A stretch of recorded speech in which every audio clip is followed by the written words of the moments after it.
Panginoon ng isang bagong awitin.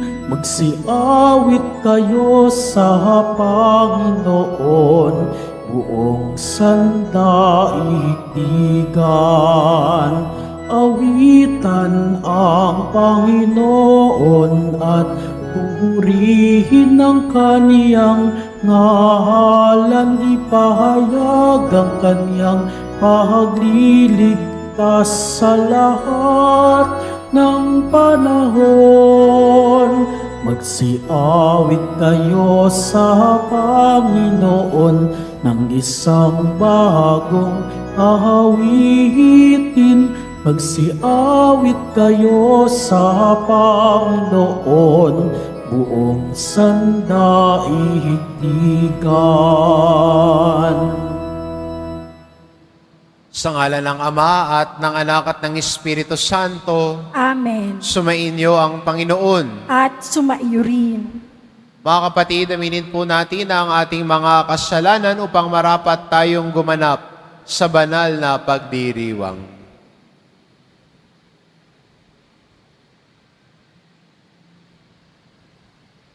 Inaamin ko Sa makapangyarihang Diyos at sa inyo mga kapatid, na lubha akong nagkasala sa isip, sa salita, sa gawa, at sa aking pagkukulang.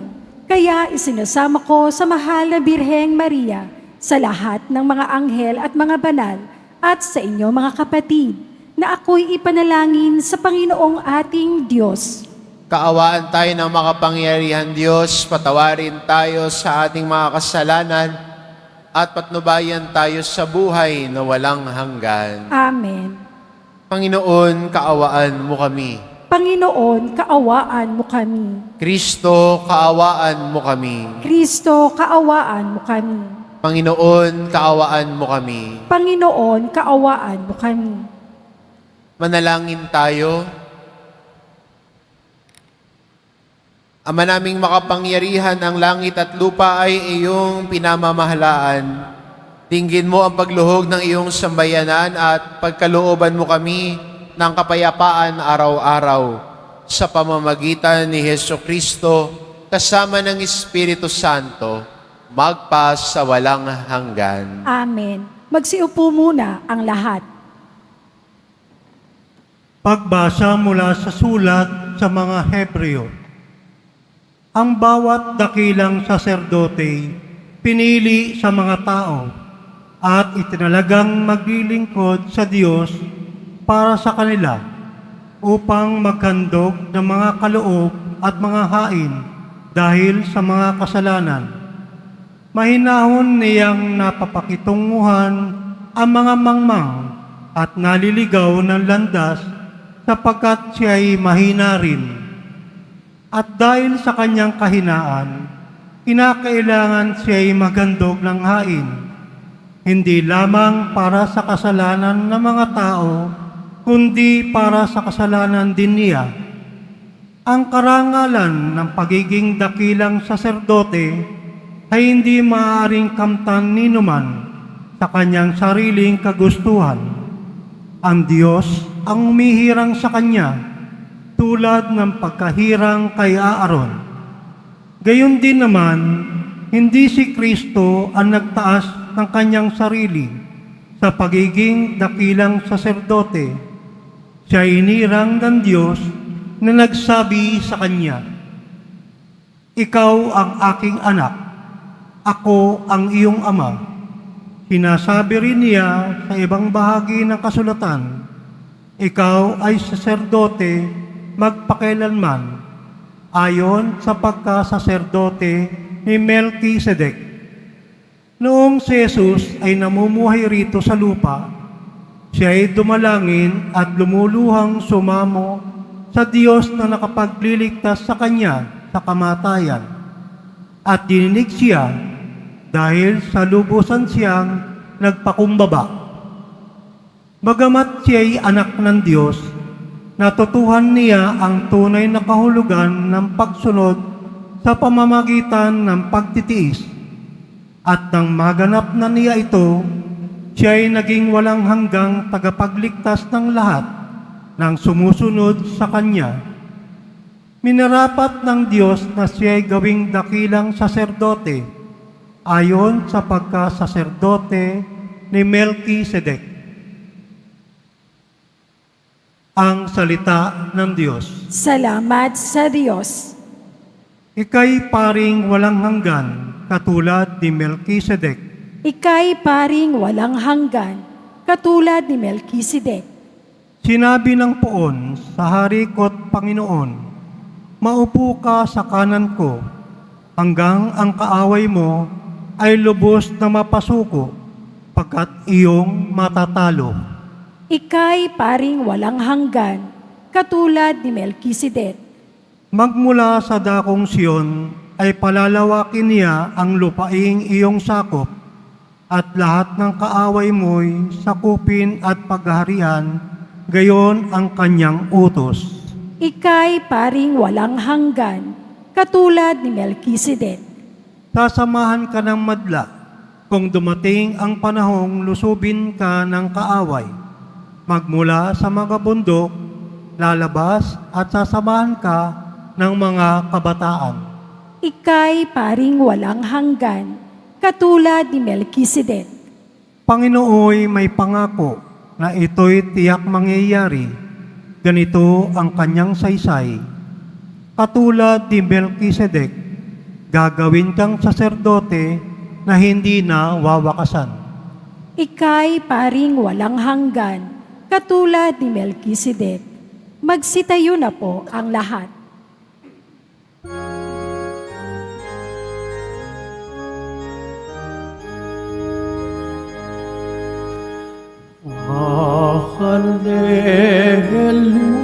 Hallelujah, Hallelujah, Hallelujah,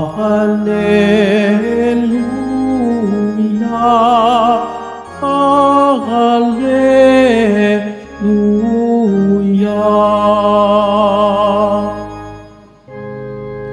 Buhay ang salita ng Diyos, ganap nitong natatalos, tanang ating niloloob. Hallelujah, Hallelujah, Hallelujah, Hallelujah. Sumainyo ang Panginoon, At sumaiyo rin. ang mabuting balita ng Panginoon ayon kay San Marcos. Papuri sa iyo, Panginoon. Noong panong iyon, nag-aayuno ang mga alagad ni Juan Bautista at ang mga Pariseo.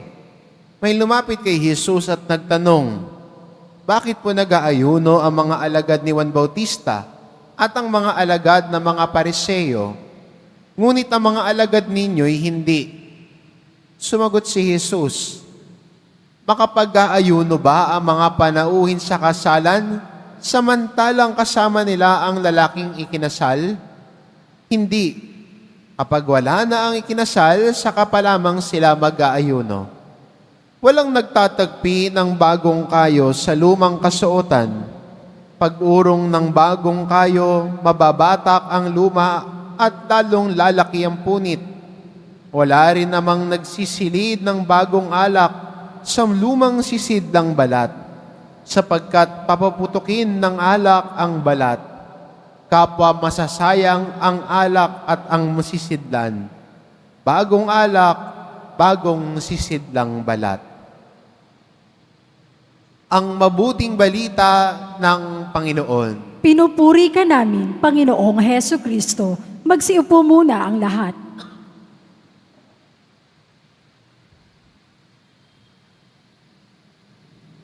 Nung bata ho ako, ang madalas binibigay sa aking laruan ng tiyahin ko ay puzzle.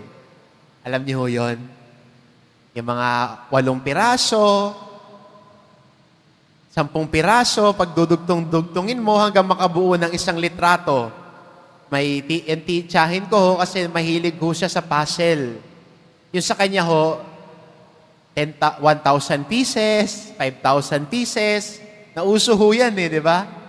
Palakihan. At yun sa akin, dahil bata pa ho ako, konti lang. 10 piraso, dugtungin mo, hanggang 20. Hindi ko ata kaya yung 1,000. Maliban na lang kung wala ka talagang ginagawa at yun lang Pero maganda makita na yung sa bawat piraso, hahanapin mo na sasakto talaga. Hindi mo pwedeng pagdugtungin ng isang bagay na hindi sakto, hindi bagay. Para mabuo ang isang litrato, hahanapin mo kung yung kantong yon paparis ba sa kantong ito, ganun. You know how the puzzle works.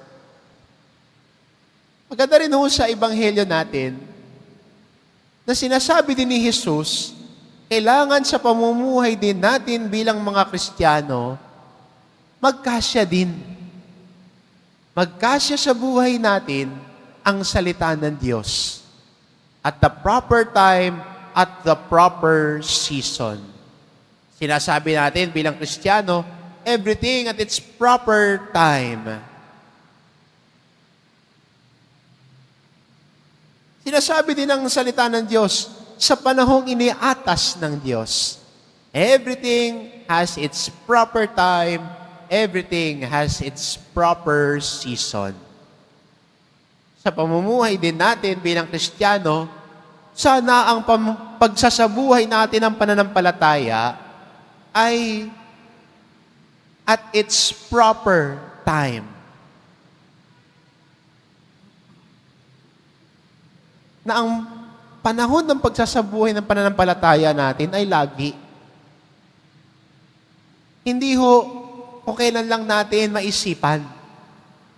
The proper time always to live out our faith is every day and always and everywhere. Kaya sa pag-agos din ng panahon, ang lumalago din sana tayo sa pananampalataya natin. Minsan nakakalungkot sa isang Kristiyano na sasabihin niya, eto na kasi yung nakagawian namin Eto na yung nakasanayan namin Kaya eto ang gagawin namin. Di ba tayo pwedeng lumago? Hindi ba tayo pwedeng lumago sa ating pamumuhay, sa ating pagsasabuhay ng pananampalataya? Na ang panahon nagbabago, at ang paraan natin ng pagpapahayag ng salita ng Diyos ay nagbabago din. Pero iisa lang ang mensahe na pinapahayag natin. Pero ang paraan ng pagpapahayag, medyo nag-iiba.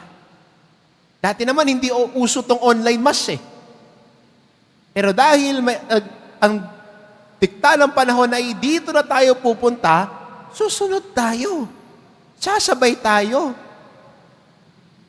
Kaya, at ginagawa natin ito para sa pagpapahayag ng salita ng Diyos na hindi nagbabago. Ang mensahe hindi nagbabago, pero ang paraan ng pagpapahayag nagbabago. And we call this new evangelization. The message, the gospel message doesn't change. It is the same. But the way we profess it, the way we share it is different now. Dati wala pa namang social media Ang pagpapahayag ng salita ng Diyos, iba ang pamamaraan nila noon. Iba na ngayon ang pamamaraan natin. Pero sana bilang Kristiyano, hindi mawala yung katotohanan that the faith is always meant to be lived and shared. Pagsasabuhay, pagbabahagi. At sana ito ang lagi-lagi nating iisipin. Sana ito ang lagi nating asamin at gawin bilang Kristiyano. Ang pananampalataya na sinasampalatayanan natin ay sinasabuhay at binabahagi. Always in season. And the way we profess it, the way we share our faith, should also be in accord with the signs of the times. Ayon sa panahon, relate. Hindi na nananatiling ganito. Lumalago, ibinabahagi.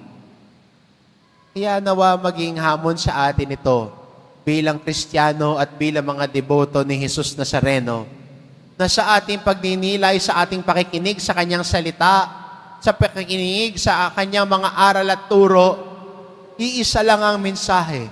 Iisa ang pagpapahayag at pagmamahal natin sa Diyos. Pero ang pamamaraan ay pwedeng magbago at mag-iba. Because we want to grow and develop in faith. We want to grow and develop in our sharing the message of Christ to others. Ito'y mission natin.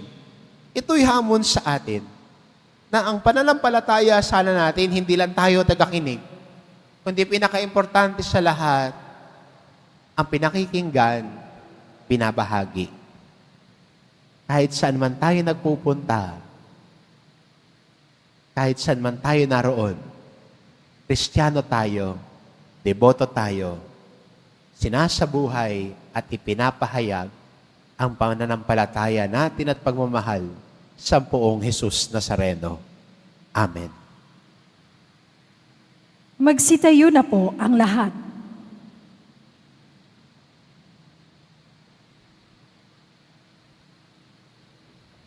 Minamahal ko mga kapatid, manalangin tayo sa Diyos Ama upang mailapit niya tayo sa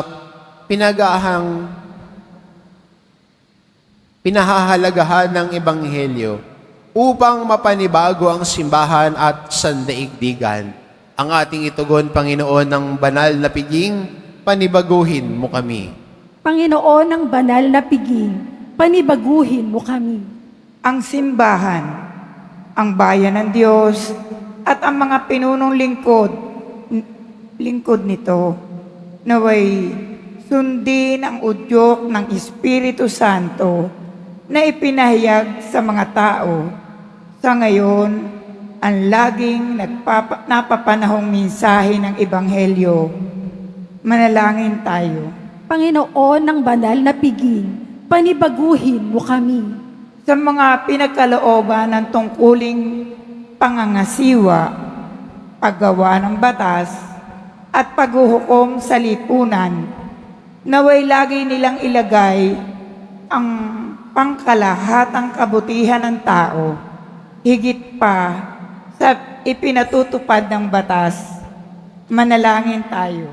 Panginoon ng banal na piging, panibaguhin mo kami. Tayong lahat, naway maging bukas ang mga puso sa mapagligtas na kapangyarihan ng Diyos kay Kristo, sapagkat higit na mahalaga ito sa alinmang sinaunang relihosong kaugalian. Manalangin tayo. Panginoon ng banal na piging, panibaguhin mo kami. Tayong lahat, naway maging mga daan ng mapagmahal na pag-aaruga ng Panginoon sa mga may karamdaman sa pamamagitan ng ating pagbibigay ng kalinga at malasakit. Manalangin tayo. Panginoon ng banal na piging, panibaguhin mo kami. Ang mga pumanaw, naway makatagpo ng walang hanggang kapayapaan sa piling ng Panginoong muling nabuhay. Manalangin tayo. Panginoon ng banal na piging, panibaguhin mo kami. Sa ilang sandali ng katahimikan, Ating ipanalangin ang iba pang mga pangangailangan ng ating pamayanan. Gayon din, ang mga intensyon na inialay sa ating misa sa araw na ito. At isama na rin natin ang ating mga pansariling kahilingan.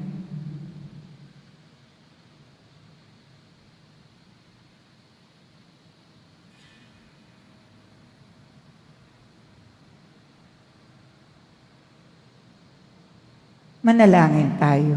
Panginoon ng banal na piging, panibaguhin mo kami. Ama naming nasa langit, pakinggan mo ang aming mga panalangin at turuan mo kaming mamuhay bilang bagong sambayanang pinalaya sa pamamagitan ng pag-ibig ni Jesucristong aming Panginoon. Amen. Magsiupo muna ang lahat.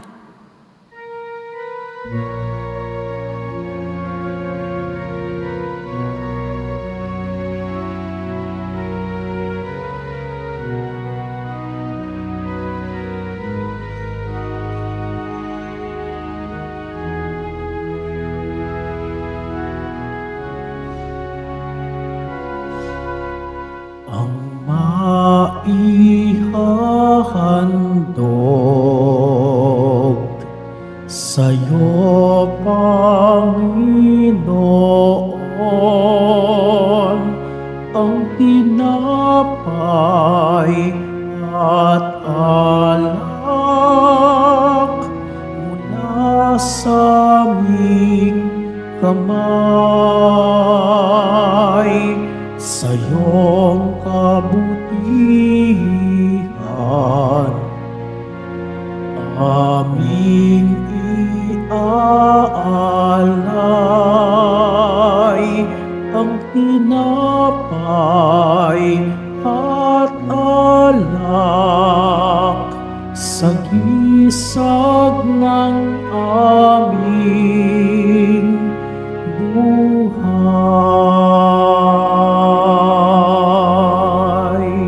Magsitayo na po ang lahat. Manalangin kayo mga kapatid, upang ang paghahain natin ay kalugdan ng Diyos amang makapangyarihan.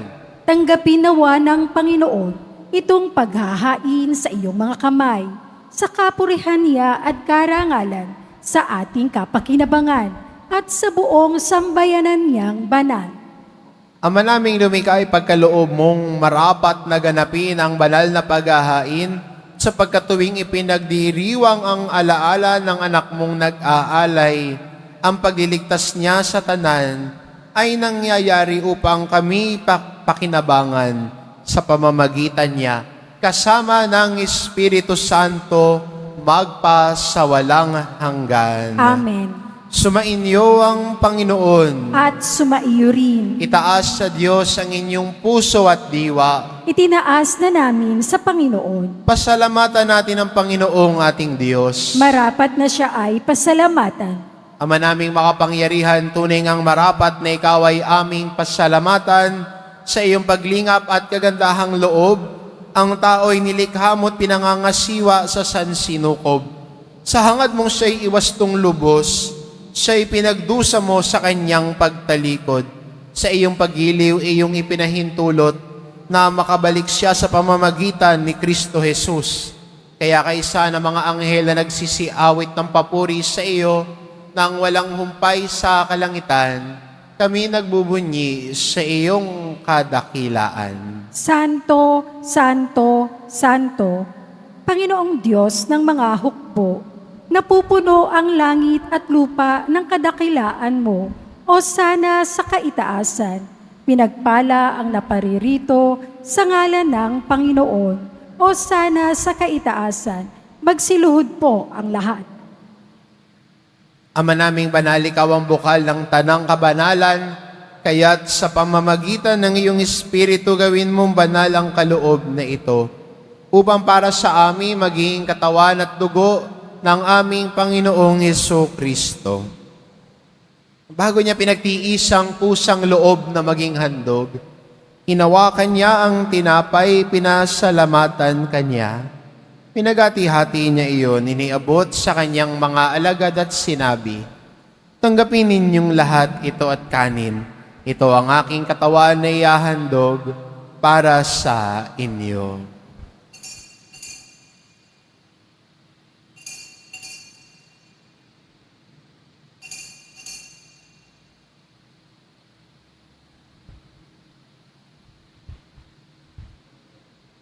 Gayon din naman na matapos ang hapunan, ninawakan niya ang kalis, muli kanyang pinasalamatan.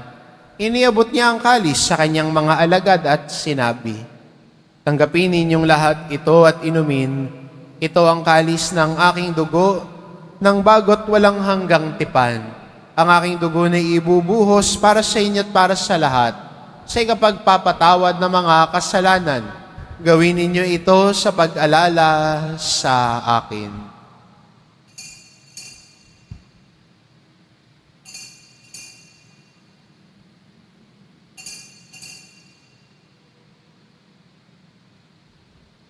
Magsitayo na po ang lahat. Ipagbunyi natin ang misteryo ng pananampalataya. Si Kristo'y namatay, si Kristo'y nabuhay, si Kristo'y babalik sa wakas ng panahon. Ama, ginagawa namin ngayon ang pag-alala sa pagkamatay at muling pagkabuhay ng iyong anak. Kaya't inaalay namin sa iyon tinapay na nagbibigay buhay at ang kalis na nagkakaloob ng kaligtasan.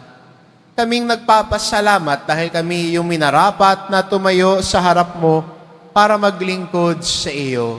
Isinasamo namin kaming magsasalo-salo sa katawan at dugo ni Kristo ay mabuklod sa pagkakaisa sa pamamagitan ng Espiritu Santo. Ama, lingapin mo ang iyong simbahang laganap sa buong daigdig. Puspusin mo kami sa pag-ibig kaisa ni Francisco na aming Papa at ni Jose na aming Obispo at ng Tanang Kaparian. Alalahanin mo rin ang mga kapatid naming nahimlay na may pag-asang sila'y muling mabubuhay, gayon din ang lahat ng mga pumanaw. Kaawaan mo sila at patuloyin sa iyong kaliwanagan. Kaawaan mo at pagindapatin kaming lahat na makasalo sa iyong buhay na walang wakas. Kaisa ng mahal na Birheng Maria na ina ng Diyos, ng kabiyak ng puso niyang na si San Jose, kaisa ng mga apostol at ng lahat ng mga banal na namuhay dito sa daigdig ng kalugod-lugod sa iyo, may pagdiwang nawa namin ang pagpupuri sa ikararangal mo sa pamamagitan ng iyong anak na aming Panginoong Heso Kristo. Sa pamamagitan ni Kristo, kasama niya at sa Kanya, ang lahat ng parangal at papuri ay sa iyo, Diyos amang makapangyarihan, kasama ng Espiritu Santo, magpa sa walang hanggan. Amen. Sa tagubilin ng mga nakagagaling na utos at turo ni Jesus na Panginoon natin at Diyos, ipahayag po natin ng lakas loob. Ama namin, sumasalangit ka, sambahin ang ngalan mo, mapasa amin ang kaharian mo, sundin ang loob mo dito sa lupa para nang sa langit.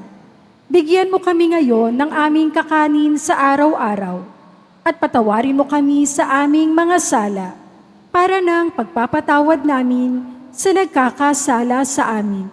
At huwag mo kaming ipahintulot sa tukso at iadya mo kami sa lahat ng masama. Hinihiling namin kami adya sa lahat ng masama, pagkalooban ng kapayapaan araw-araw, iligtas sa kasalanan at ilayo sa lahat ng kapahamakan. Samantalang aming pinananabikan ang dakilang araw ng pagpapahayag ng tagapagligtas naming si Heso Kristo. Sapagkat iyo ang kaharian at ang kapangyarihan at ang kapurihan, magpakailanman. Amen. Panginoong Kristo, sinabi mo sa iyong mga apostol, kapayapaan ang iniiwan ko sa inyo, ang aking kapayapaan ang ibinibigay ko sa inyo. Tungayan mo ang aming pananampalataya at huwag ang aming pagkakasala. Pagkalooban mo kami ng kapayapaan at pagkakaisa, ayon sa iyong kalooban, kasama ng Espiritu Santo, magpasa walang hanggan. Amen. Ang kapayapaan ng Panginoon ay laging sumainyo. At sumaiyo rin. Magbigayan kayo ng kapayapaan sa isa't isa.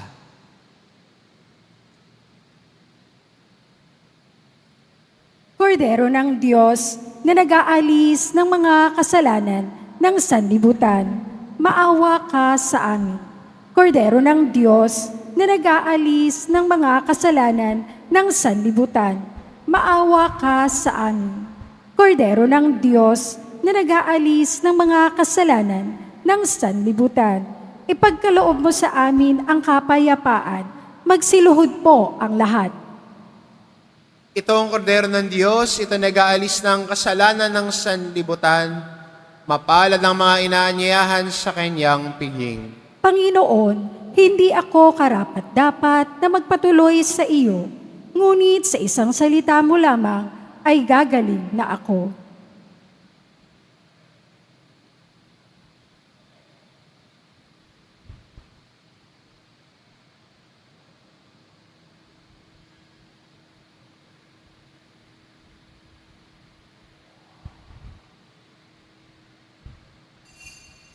Para sa lahat ng tatanggap ng banal na komunyon, sasagot po tayo ng amen, pagkasabi ng pari o ng lay minister ng katawan ni Kristo at isubo agad sa bibig bago umalis sa harapan ng pari o lay minister. Sumunod po tayo.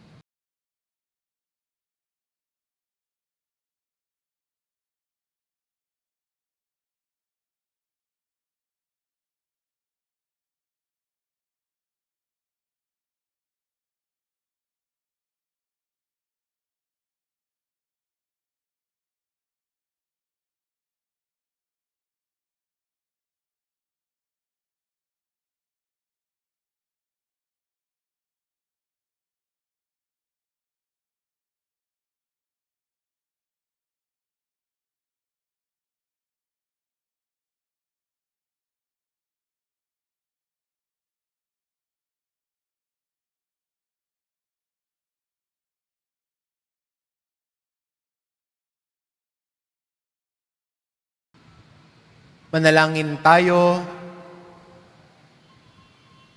Ama naming mapagmahal, padaluyin mo sa amin ang batis ng Espiritu ng iyong pag-ibig upang kaming pinapagsalo mo sa pagkaing iyong bigay para kami pagbuklurin ay magkaisa sa pananalig sa iyo sa pamamagitan ni Hesukristo kasama ng Espiritu Santo magpa sa walang hanggan. Amen. Sumainyo ang Panginoon. At sumaiyo rin. Mahal na poong Jesus Nazareno, inihayag mo sa pamamagitan ng krus ang walang maliw na pag-ibig ng Diyos sa sangkatauhan. Pakinggan mo ang kahilingan lalo na para sa mga nangangailangan ng iyong tulong at awa. Makamtanawa namin ang iyong kasagutan na may utang na loob na tinatanaw. Basbasan din po ninyo itong mga imahin at dasalan upang lalo kaming manalangin at magtiwala. Sa pamamagitan ng bendisyon na ito, naway lalo kaming maging mapaglingkod, masunurin na tapat sa iyo na aming malwalhating Panginoon, magpa sa walang hanggan. Amen. At pagpalain kayo ng ating mapagmahal na Diyos, ang Ama at ang Anak at ang Espiritu Santo. Amen. Umayo kayo, taglay ang kapayapaan ng poong Jesus Nazareno. Salamat sa Diyos.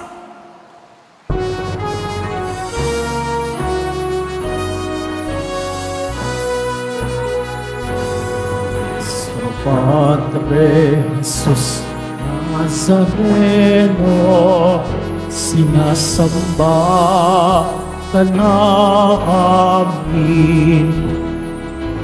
Pinipintuho ka namin, aral mo ang aming buhay at kaligtasan. Sa Padre Jesus Nazareno, iligtas mo kami sa kasalanan. Ang krus mo pinamatayan ay sagisag ng aming kaligtasan. kaligtasan. Nuestro Padre Jesus Nazareno, dinarangal ka namin. Nuestro Padre Jesus Nazareno, niluwalhati ka namin. Nuestro Padre Jesus Nazareno, dinarangal ka namin. Nuestro Padre Jesus Nazareno, niluluwalhati ka namin.